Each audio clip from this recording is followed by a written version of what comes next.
ابا صاحب، اس وقت جو سچویشن ہے امریکہ اسرائیل اور ایران کی جنگ کے سلسلے میں، اس نے تو ویسے تو پوری دنیا کو بڑا متاثر کر رکھا ہے ظاہر ہے. اور آہستہ آہستہ اگر اس طرح صورتحال ہوئی تو آپ کو پتہ ہے کہ انرجی سے لے کے سپلائی چین سے لے کے ایگریکلچر کی چیزیں each and everything is gonna affect. ہم دعا تو یہ ہے کہ صورتحال بہتر ہو جائے، لیکن ہر بڑا کرائسس جو ہے وہ اپرچونیٹیز بھی کریٹ کرتا ہے.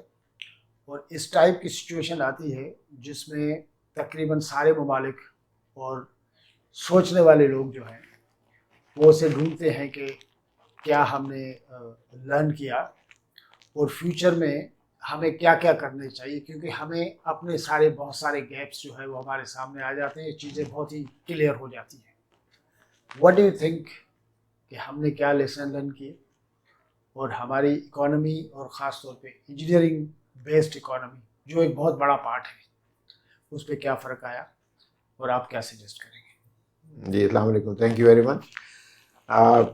جو وار ہوئی ہے اس نے لوگوں کو نا چوکنا کر دیا ہے، میں تو کہوں گا. They have raise the awareness کہ کس طرح سے ہم لوگوں کو اپنی زندگی گزارنی ہے، اسپیشلی اس ریجن کے جو لوگ ہیں ایشیا اور مڈل ایسٹ کے. آپ نے دیکھا تھا کہ بہت سارے ملکوں میں امریکنس آئے ہوئے تھے اور انہوں نے بیسز بنائے ہوئے تھے اور انہوں نے کہا تھا کہ یہ ہم آپ کو پروٹیکٹ کریں گے، لیکن سب کے سامنے ہے کہ امریکہ وہاں سے بیٹھ کے کسی کو پروٹیکٹ نہیں کر سکا. تو یہ ایک بہت ہی ریڈیکل شفٹ ہوگا جس کو میں کہوں گا کہ گوئنگ فارورڈ ہم لوگوں کو اپنی ریجنل جو ہے نا پارٹنرشپس کو اسٹرانگ کرنا ہوگا، اور جو ٹریڈنگ ہے وہ آپس میں بڑھانی پڑے گی. Instead of going to the U S یا یورپ وہ بھی کریں، لیکن آپس میں ہم لوگوں کو مل کے اسٹرینگن ہونا پڑے گا. اور آپ دیکھیں گے ابھی جیسے ہی یہ وار انشاءاللہ اللہ کرے جلدی ختم ہو جائے تو نئی نئی پارٹنرشپس بنیں گی. اور not only the engineering field, engineering تو ہے ہی، خیر وہ بیس ہی ہوتا ہے ہر کسی بھی کنٹری کا، اور خاص طور سے ہم جیسے انڈر ڈیولپڈ کنٹریز جو ہیں، یہ ڈیولپنگ کنٹریز جن کو ہم کہیں گے، ڈیولپنگ اکانومیز جو ہیں، ان کے اندر تو engineering plays a very very big role. اور یہ اس کی اویئرنیس اور ایکسیپٹینس گورنمنٹ لیول پر فوراً آ جانی چاہیے. انٹرنیشنلی تو آئے گی ہی فوراً. ہماری گورنمنٹ کو بھی اب اپنی پالیسیز کو فوراً چینج کرنا چاہیے.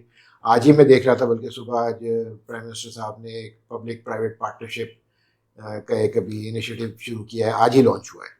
تو اس طرح کی بہت ساری چیزیں اور چاہیے. گورنمنٹ دیکھیں، گورنمنٹ اپنے سے، اور خاص طور سے ہماری جیسی گورنمنٹ جس کے پاس بہت زیادہ پیسہ نہ ہو، بہت سارے ریسورسز نہ ہو، ان کے لیے سب سے اچھا ماڈل یہی ہے کہ آپ پبلک پرائیویٹ پارٹنرشپ میں جائیں. لوگوں کے پاس پیسے ہوں گے، باہر سے انویسٹمنٹ آئے گی، پارٹنرشپس ہوں گی، باہر کی کمپنیز کے ساتھ پارٹنرشپس ہوں گی. اس طرح سے کر کے آپ نے دنیا میں بہت سارے ماڈلس ہیں اس طرح کے، جس میں کہ starting from highways and bridges and railways, even airlines جو ہیں وہ پرائیویٹائز ہوتی ہیں اور باہر کی کمپنیز بھی آ کے کرتی ہیں. ہمارے یہاں تھوڑا سا اسٹگما ایسا ہے کہ لوگ کہتے ہیں بیچ دیا. ایسا نہیں ہے. اگر کوئی فورین انویسٹمنٹ آ رہی ہے دیٹ از گڈ، اور وہ کسی نہ کسی لوکل اینٹی کے ساتھ مل کے آتی ہے، تو وہ ایک پبلک پرائیویٹ پارٹنرشپ کا ایک معاملہ ہے. ان سب چیزوں کو ہمیں بہت زیادہ اسٹرینتھن کرنا پڑے گا گوئنگ فارورڈ. میں سمجھتا ہوں کہ پوٹینشیل تو آپ نے بھی دیکھا، ہم نے بھی دیکھا، پاکستان میں انجینئرس ہوں یا ڈاکٹرس ہوں، اور میں بہت سارے کنٹریز میں ایشیا کے حوالے سے جاتا ہوں. میرے انڈر میں 22 کنٹریز ہیں اس وقت، اور میں دیکھتا ہوں کہ پاکستانی جو ہے نا بہت ہی اسمارٹ لوگ ہیں. One of the smartest nations in the world ہیں ہمارے پاکستانیز. جو انجینئرس ہوں، ڈاکٹرس ہوں، پولیٹیشینس بھی ہوں، میں تو کہوں گا وہ بھی اسمارٹ لوگ ہیں. ابھی آپ نے دیکھا جس طرح سے ہم لوگوں نے یہ ثالثی کا کردار ادا کیا ہے، مطلب، اور 1-1.5 سال کے اندر آپ کا امیج کہاں سے کہاں پہنچ گیا. تو یہ آپ کو اسمارٹنیس دکھاتا ہے. ٹھیک ہے پولیٹیکلی آپ ایگری نہ کرتے ہو کسی پارٹی کے ساتھ اس کے ساتھ، لیکن اوور آل جس طرح سے اس وقت پاکستان کا نام الحمدللہ پوری دنیا میں ہوا ہے، اس سے اچھا ٹائم میں نے میرے خیال سے اپنی زندگی میں نہیں دیکھا. تو یہ ایک بہت بڑی چیز ہے. تو اس طرح سے الائنمنٹس اینڈ ری الائنمنٹس ہونی ہیں.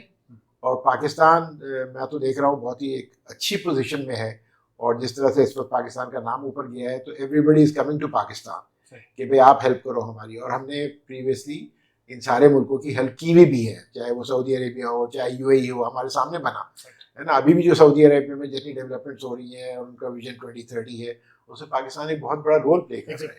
اچھا اس ساری اس میں ویری بریفلی کہ کیا کیا چیزیں ہماری کھل کے سامنے آئیں کہ یہ سیکٹرس یہ چیزیں اس میں گیپس تھے آئے تو اب ان گیپس کو پور کرنے کی کوشش کریں, کچھ چند کوئی آئیڈینٹیفائی کر سکتے ہیں؟ سب سے بڑا تو انرجی, انرجی ہی نے افیکٹ کیا ہے پوری دنیا کو.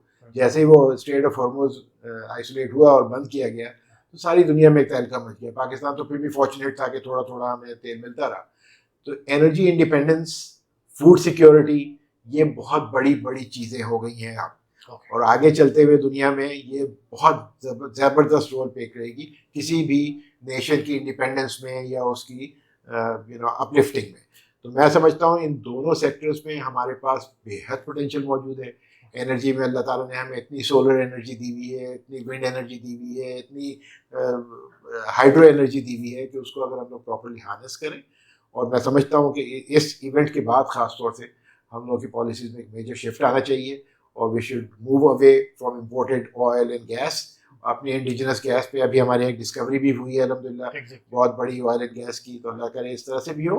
اور پلس آلٹرنیٹیو انرجی جو ہے نا, دیٹ از دا فیوچر, اس کو ہمیں جانا ہی چاہیے. اس کے اوپر سولر پہ ہمارا ایک بہت اچھا پروگرام چل رہا تھا, بیچ میں کچھ ہیکپ آیا ہے اس میں, لیکن آئی ایم شیور کہ اس انرجی کرائسس کے بعد سولر کو آپ نہیں روک سکیں گے. اسی طرح ونڈ کو ہم نے بہت سارے یہاں ونڈ فارمس لگائے ہیں جھمپیر کے ایریا میں, اس کو ہمیں اور بڑھانا ہے. پلس اور بہت ساری نئی ٹیکنالوجیز آ گئی ہیں اب, تو ان کو بھی ہمیں ہارنس کرنا ہے. اور آئی ایم شیور دیکھیے پاکستان میں اللہ تعالیٰ نے ساری نعمتیں دی ہوئی ہیں, وہاں پہ پہاڑ بھی ہیں, زرخیز زمینیں بھی ہیں, سمندر بھی ہے, سارے کچھ ہے. It's just question of having the right policies جو کہ ہمارے ملک کو بہت انشاءاللہ آگے لے کے جائیں گے.